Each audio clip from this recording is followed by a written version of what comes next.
Welcome to my channel art by SH. इस वाली video में जो पार्ट है वो दिखाया जाएगा कि लोटस के फ्लावर्स कैसे बनाए जाएं एक लैंडस्केप में और कैनवस के ऊपर। ठीक है, और ये आप देखिएगा कि लोटस के फ्लावर्स और लीव्स बने हुए हैं टेक्सचर पेस्ट के साथ, और इसको डायरेक्ट टेक्सचर पेस्ट के साथ भी बनाया हुआ है कलर मिक्स करके। और पहले मैं आपको बताऊंगी कि विदाउट कलर टेक्सचर पेस्ट से कैसे आप बना के उसको पेंट कर सकते हैं।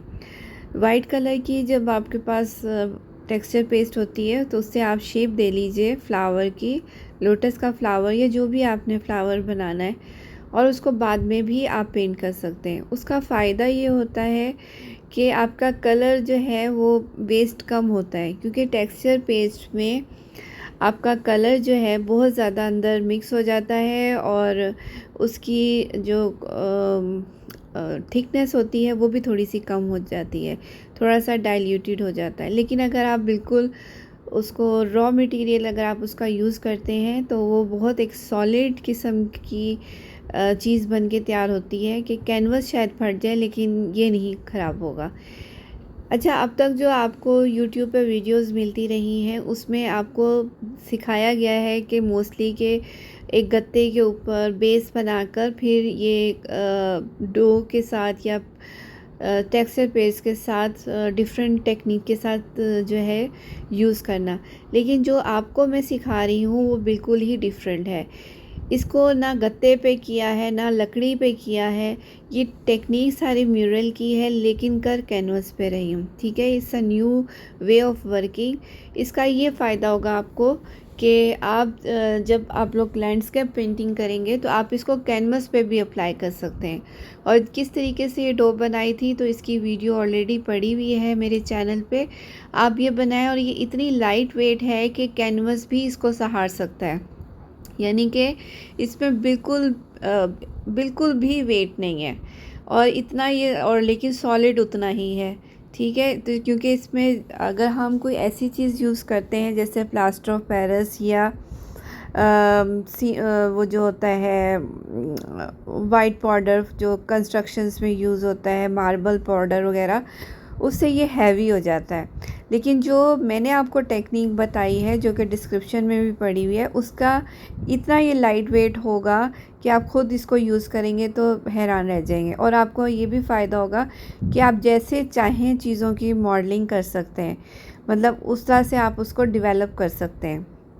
ठीक है, अब यहाँ पे क्योंकि मैंने आपको बताया है कि कलर को बचाने के लिए आप इसमें सिर्फ आप उसको वाइट जब आपकी स्कल्पटिंग पेस्ट थी उससे शेप दे लीजिए और बाद में शेडिंग कर दीजिए। और इसका एक और फ़ायदा ये भी होगा कि जब हम स्कल्पटिंग पेस्ट यूज़ करते हैं तो उसमें अमूमन एक कलर यूज़ होता है, लेकिन जब आप इसको पेंट करोगी अब यहाँ पे तो आप इसमें different shades same to same वैसे ही यूज़ करें जैसे कि आप पेंटिंग में 3D इफ़ेक्ट्स देने के लिए यूज़ करते हैं। लाइट्स, डार्क, मीडियम टोन्स, सब कुछ आपने वैसे ही यूज़ करना है। तो आपकी इसमें डबल डेप्थ आ जाएगी, यानी कि आपका प्रोजेक्टिंग भी होगी पेंटिंग प्लस उसमें 3D इफ़ेक्ट और राउंडनेस भी होगी। ठीक है, और साथ साथ आप लोग शेडोज़ भी देते जाएं वाटर के अंदर। अच्छा, वाटर में शेडोज़ जो हैं वो हॉरिजॉन्टल और वर्टिकल दोनों तरीके से आपका ब्रश चलेगा, क्योंकि एक वाटर की सरफेस है, वाटर की सरफेस के नीचे से जो है शेड जा रहे हैं, और जब सरफेस के ऊपर ऑब्जेक्ट्स होते हैं वो ऑब्वियसली उसका कलर जो है वो वाटर में नज़र आता है।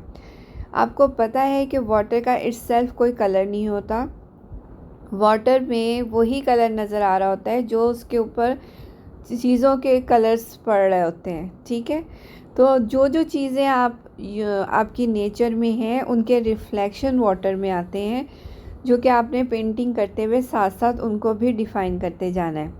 और मैंने आपको पिछली अपनी बाकी वीडियोस में भी बताया था कि आपने सिर्फ एक सर्टन सरफेस पे काम नहीं करना होता।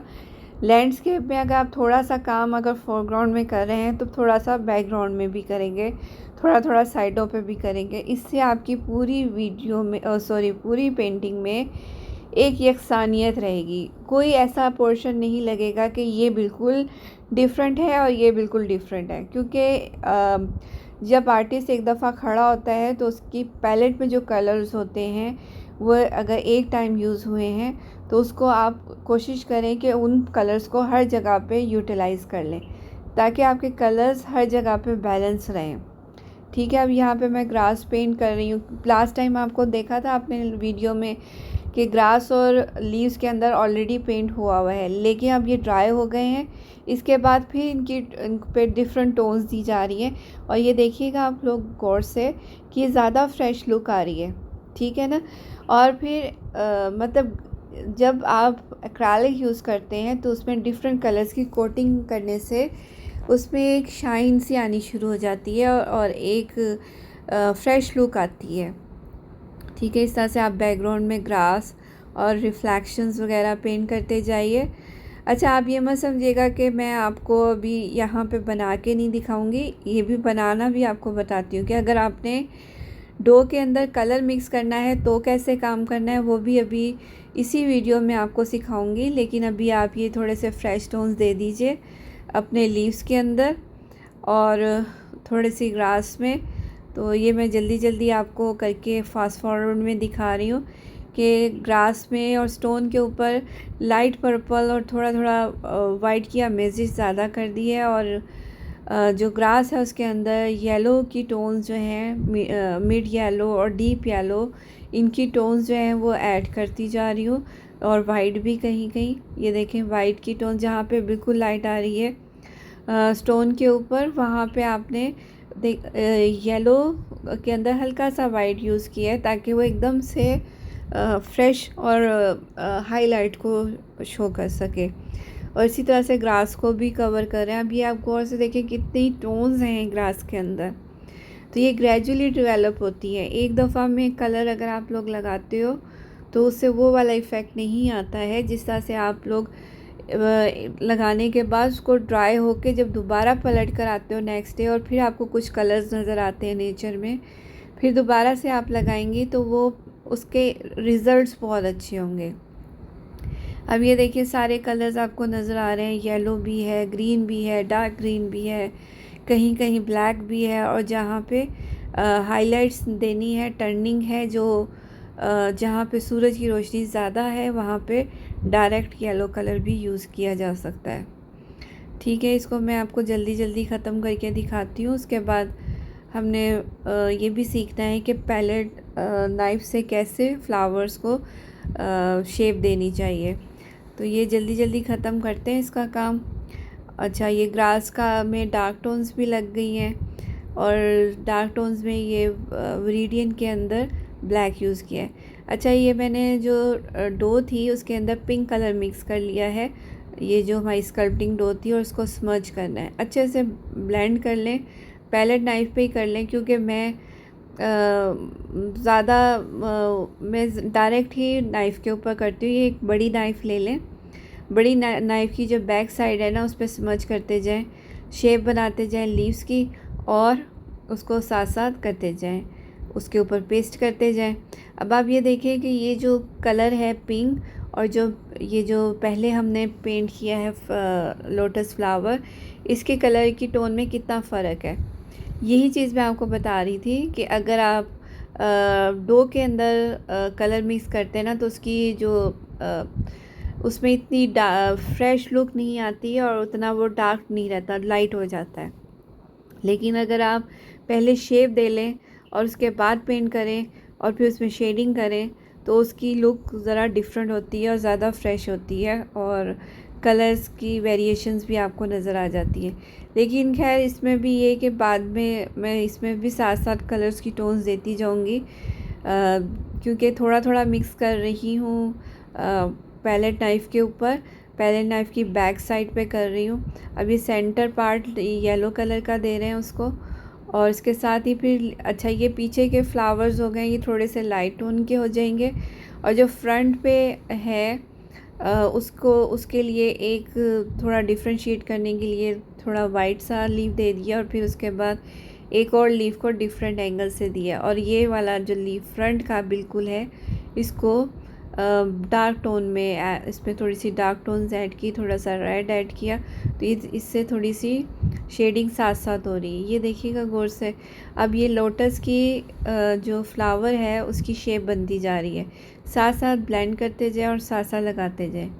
ये जैसे हमारा टेक्सचर पेंटिंग होती है इम्प्रेशनिस्ट स्टाइल की, ये वैसे पेंटिंग बनेगी, ठीक है।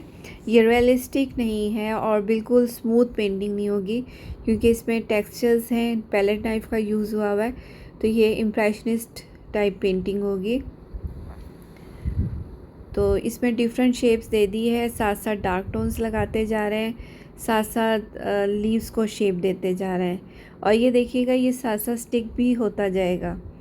और क्योंकि अगर हम पैलेट नाइफ में सिर्फ डायरेक्ट कलर यूज़ करते हैं तो वो इतना प्रोजेक्टिंग नहीं बन पाता।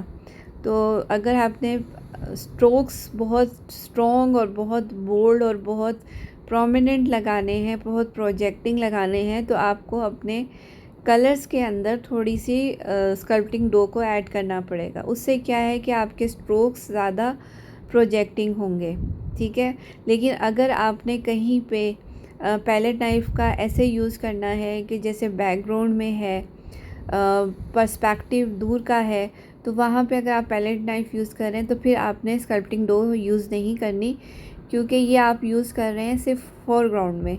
जैसे जैसे बैकग्राउंड में जाएंगे और पैलेट नाइफ का यूज़ करेंगे तो वहाँ पे सिर्फ डायरेक्ट कलर्स के साथ आपने टेक्सचर देना है, और फिर कलर्स भी आपको लाइट यूज़ करने पड़ेंगे। लेकिन ये देखिए आगे फ्रंट के फ्लावर्स हैं, तो ये बिल्कुल फ्रेश कलर्स यूज़ हो रहे हैं, सारी टोन्स आपको नज़र आ रही हैं।